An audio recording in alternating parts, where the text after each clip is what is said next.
everybody, welcome back to another Stretch the Sketch here at the Paper Addict. This month we are using a sketch from Scrapbook Generations. It is free on their site. You can go to scrapbookgenerations.com and download it. It is a 12 by 12 sketch. I am turning it into 9 by 12. I am still using the Summer Lights collection because I did film October and November back to back. So you'll see the sketch has, I stick pretty well to the sketch. I just make it a different size. I use the strips down the middle and then some embellishments. I started out with a piece of paper that I pulled out of my 12 by 12 pack to cut it down, and it was not, apparently I had cut it for something. It was not 12 by 12, and I couldn't get the measurements I needed out of it. This layout is what I would call a comedy of errors, and it started with that first 12 by 12 piece not being 12 by 12. You'll see, partway through the video that I run out of ATG tape. You'll see that when I go to do my black splatters, no matter how many times I stuck the little cap in the bottle, nothing came out. And it's not that low. What else? Oh, I had no scissors. I guess I had been working on something with my family, and every pair of my scissors were not on the same floor as my scrap space. So I did this entire layout without scissors. It was just one of those things, like, I'm surprised it got done in the amount of time it did, because it it was like the scrap universe was saying, nope, not today. You're not doing this today. But here I am cutting strips. I fuss around a little bit with which patterns I wanted where. Not too much, though. I figured usually I don't do well with strips, but I was like, okay, I'm going with the whole just get it done. They are 1-inch strips except for the ones that have the words, because I did want them to be full words. This design was actually perfect for 6x6 paper pad. Like I said in my other videos, I still haven't cut into the two 12 by 12 sheets I have. I've managed to do every layout with this. I started with 3 12 by 12s. I'm down to 2, and I've done 3 layouts. So I don't think I'm doing too bad. I don't know when I'll call this kit or this collection done, though, because I still have quite a bit of, embellishments left. So I will be continuing on with it. This time I am using photos from our vacation last year, though, because I didn't want every vacation photo from this year to look exactly the same. And when I use the same collection, sometimes it does. It gets, looking like, okay, why did you do another layout? They're all starting to look the same since the embellishments are the same. And so I changed it up a little bit. These are photos from last year. So this sketch called for some doodling, and I am going to do that. I'm being a little anal and using my T-ruler to make sure I get it straight, since I was using dashes. Obviously my dashes aren't all even, but at least then I know the line as a whole is straight. It does call for a smaller strip on what would be that striped paper on the left-hand side. I did not use that. You'll see later, I do try to put something on there, but it just never ends up looking right. So let me tell you a little bit about Stretch the Sketch if you haven't been with us before. We take a 12 by 12 sketch each month and make something else out of it. It could be 8.5 by 11, 9 by 12, 6 by 12, traveler's notebook, cards. It doesn't matter as long as it is not a 12 by 12 layout. So I generally stick to, you could do pocket pages.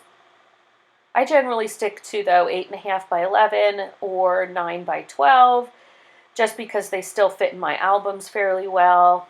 And here's where you see I'll have trouble with that black.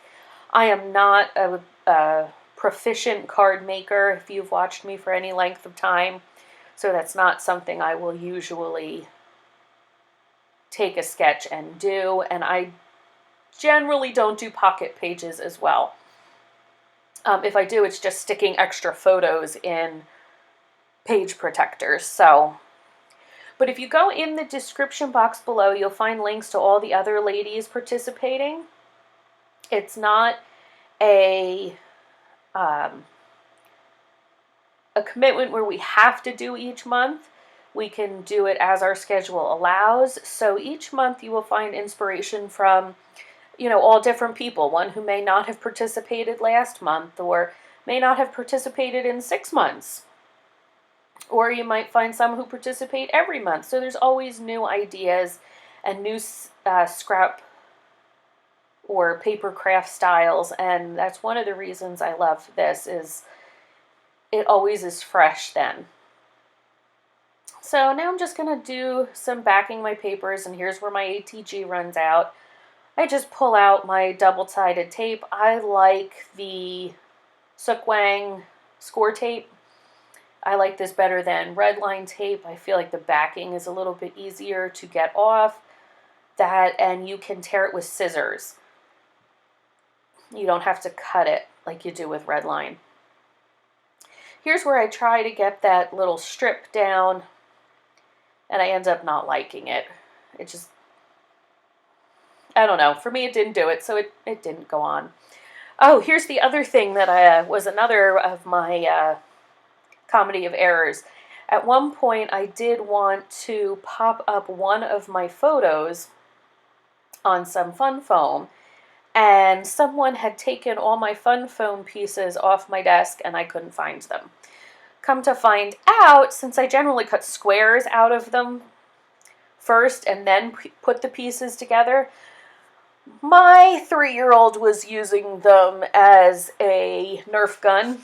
I mean, obviously they don't shoot anything, don't have any bullets, but she had taken them and was pretending they were Nerf guns, and she was going to hunt her brother. So that's where they were during this filming. But, yep, just sticking some layers on. This is a fairly straightforward process this time. I did manage to get it done fairly quickly. It took me about 45 minutes, which I know isn't quick for some, but as we've discussed before, it's fairly quick for me. I keep trying to get these frames on one of my layouts, and it's just not happening. I don't know. These are 3x4 photos, and none of the frames fit, and I don't generally do photos that are smaller than that. I'm not a 2x2 or a 2x3 kind of girl, so I'm never sure what to do with those frames. If you have a suggestion, I would love to hear it, because otherwise they're just going to go to waste, and I don't like that. I guess I could use them as layering pieces. I have done that before. Now I'm going to fuss around with a title a little bit. I do end up going with Summer Weekend instead of, their suggestion was Hello Weekend, which, I don't know, I've seen that on lots of layouts, and I don't know that I've ever thought to use that as a title, so this made more sense to me. Summer Weekend, chilling at the beach. And here's where I wanted my fun foam. You see me reaching to try to find it. The one thing I do with the title is I do pop it up, the summer part, on foam dots, because of the layers behind the pieces, or the layers behind the photos, excuse me. And then when I get to stick the weekend down, I use some Tim Holtz distress ink around the edges. I believe the color I used was Black Soot. And it needed something. The Weekend just, I guess because my background paper was white and around the word weekend was white, it just, I don't know, it fell flat for me. And it needed some kind of dimension or something to make it stand out. So I did the Black Soot, which you'll see in a second here. And it was too much. And I didn't want to do purple, which I generally do with this collection, because part of the strips were purple. So since it was too much, what I did is, since the word was, the texture on the word is shiny, I actually took a tissue and wiped some of it off. See, there you go. And it ended up, for me, being the perfect amount of smoky. And I am almost done here. I'm just going to add a few more embellishments. I end up with a word cluster over there on the right-hand side. I use one of the stickers from the sticker pack, and then I do pull out my Tim Holtz Small Talk stickers. I do end up with the clouds. I wanted one more cloud. I wanted, one more in the right-hand corner, but they didn't have one.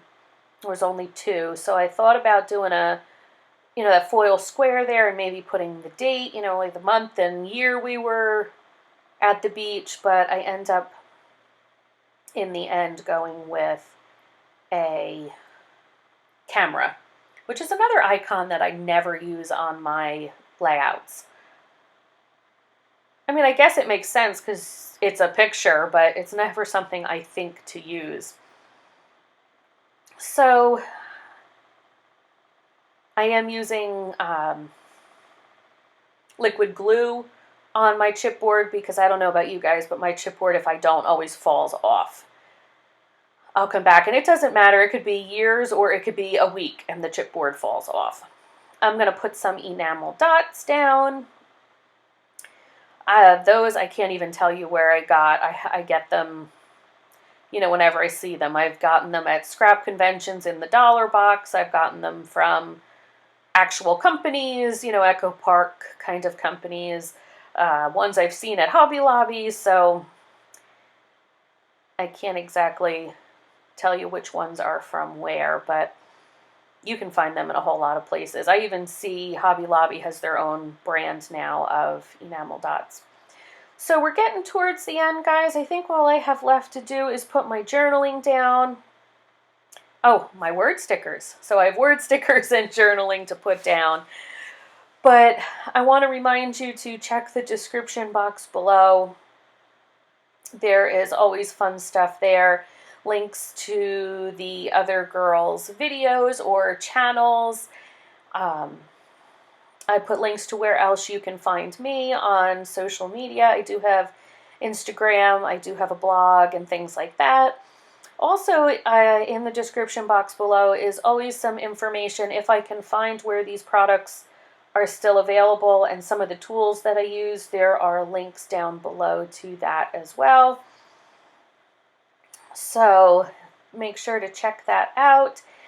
And I thank you so much for watching, and I hope you'll come back in December and join us again for another Stretch the Sketch video. Thanks so much, guys. Bye.